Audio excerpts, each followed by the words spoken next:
Hi, welcome to another episode of City Report. This is Oyku, and today I'm taking you around New York City. This place is one of my favorite cities in the world, and I was lucky enough to live in it for some time. If you are an art lover like me, you're gonna love this place, and today I would like to show you around different artistic places, different museums, kind of like an art walk where you can have some points in mind, and if you would like to see them in a day, you could do them in a day, and if you would like to know about artistic locations in the city, you can maybe spread them out throughout your program. We are gonna start from the Grand Central Station. It is one of my favorite places. And if you're using the subway in New York, you are probably gonna pass by this place if you're making a connection, if it's your starting point, or if you just want to see the station. It is very grandiose and it has these high ceilings with covered in really beautiful windows. It has some statues all around. But what I love the most about this place is that you get to observe the concept of human in motion. Here you will see people running around with their luggages, running to catch the subway, just looking around, not knowing what to do, looking for a place to eat. There are some shops around too. And then you will see those subway musicians, which are very fun. They are dancing, they're making music, and their voices are so amazing. And then on the walls, you will see so many artistic pieces.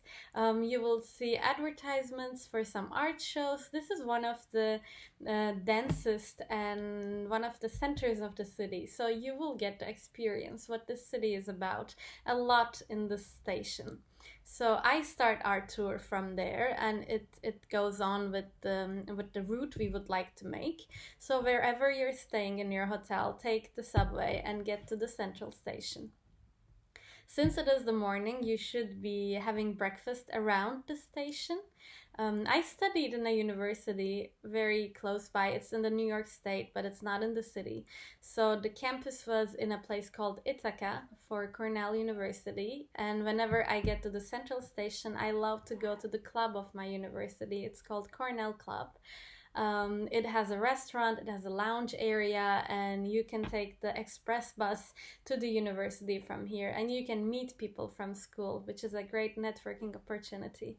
So this is the reason why I always have my breakfasts in the Cornell Club, but you need to be a member to get in, or you need to be a member's friend to get in. If you have the opportunity, I would love to advise you to do that. Like, if you can get into some member only places, clubs, it would be very fun to try, but you don't have to do that.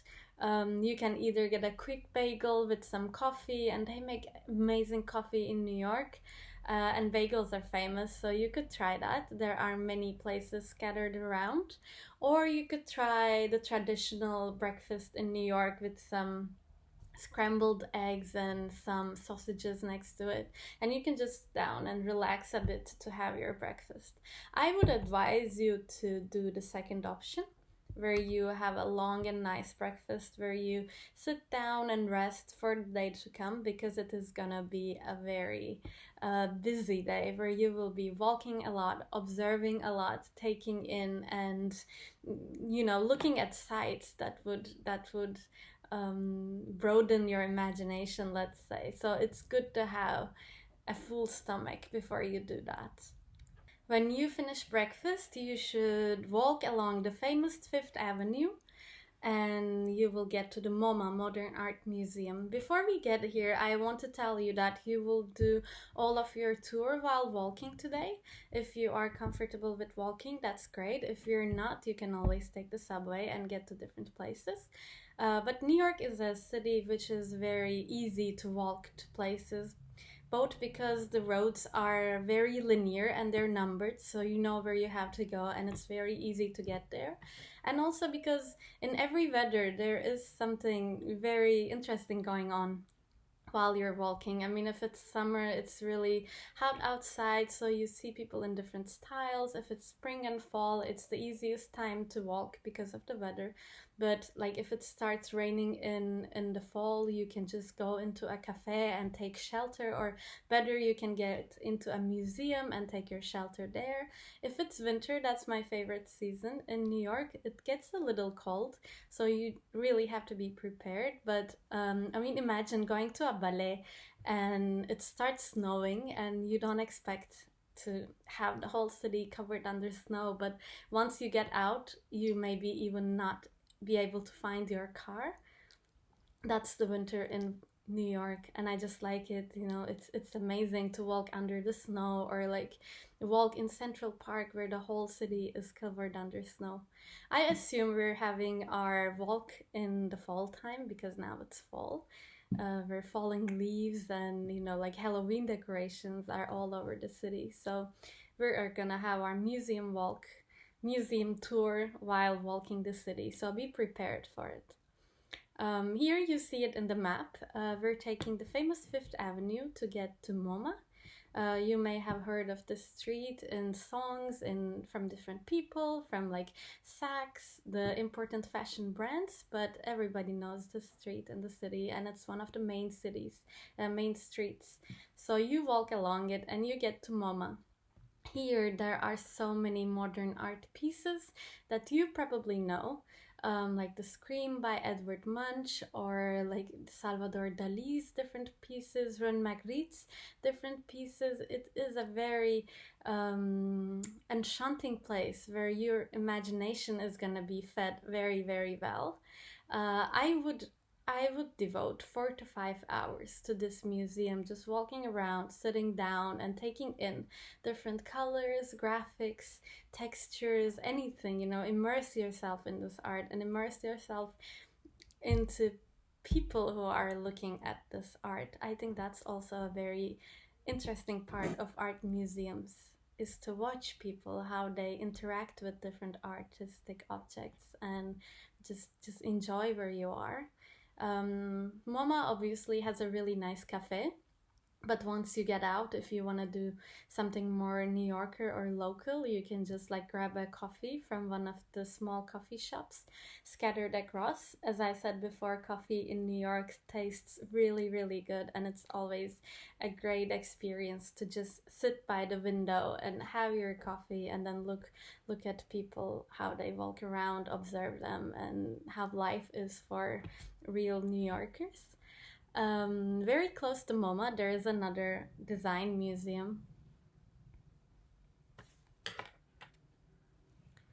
Very close to MoMA, there is Museum of Arts and Design. If you would like to go inside, of course, this place has a more contemporary touch to design and artistry, and it is a more design-related museum, so you might enjoy that. And even if you don't go inside, all of these places are very interesting buildings in terms of architecture, so you will be mesmerized to see the interesting architecture surrounding this place. Looking at the map, we're walking a little more up and we're getting to Central Park. As you know, Central Park and its nature is a part of New York. I mean, you can't get out of the city without getting into Central Park, and you should not. You shouldn't think that it's just a park. It is a major part of the city, and in any weather, you will see people doing different things in the city. One of the attractions of this park is the strawberry fields, because you know that Beatles and especially John Lennon had a strong presence in New York City. And in our art walk, I would like to add modern art museums, some music, some performance arts, and this is where we get to hear Yoko Ono's voice in the strawberry fields, and just look at this imagine art piece, let's say, that is on the floor along with some other people, and just listen to their story. When you spend your time here, you will be walking along the Central Park just as you like. We're just walking up.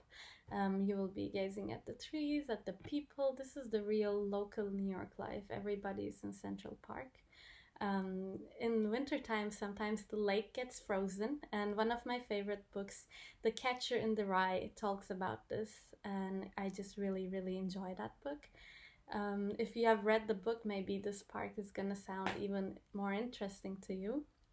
And when you get a little up north, you will see the famous Met Museum, which is filled with ancient art, not modern art, but ancient pieces from all over the world. And I can assure you that once you get in, you will not be the same person once you get out, because you get to see and observe very interesting and very impressive pieces from all around the world that are like made thousands of years ago.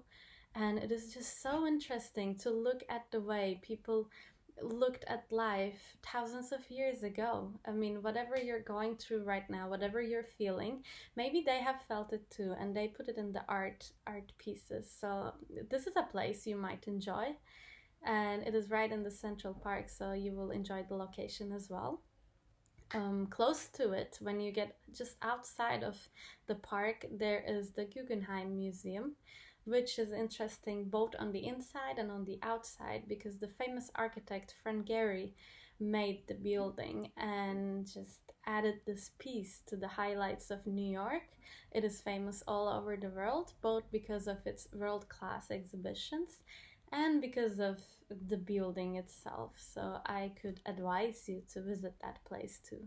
There are so many other museums in New York, like the Natural History Museum, the American Museum, which is about Native Americans and their history on the land, which I find to be both very impressive, very imaginative, and imaginative in the sense that it feeds my imagination because it has a very different perspective on life, just like the pieces in Met Museum, and it broadens your perspective on New York itself. But there are museums for any subject you would want to know. I assume that you've spent enough time by now and you would like to eat something for dinner. There are different options. I mean, we're very close to Harlem, and Harlem is a very interesting part of New York. So either we can do dinner in Harlem at a small restaurant, but you know, these restaurants in Harlem have live jazz music, which is something I really like, and you can just try that.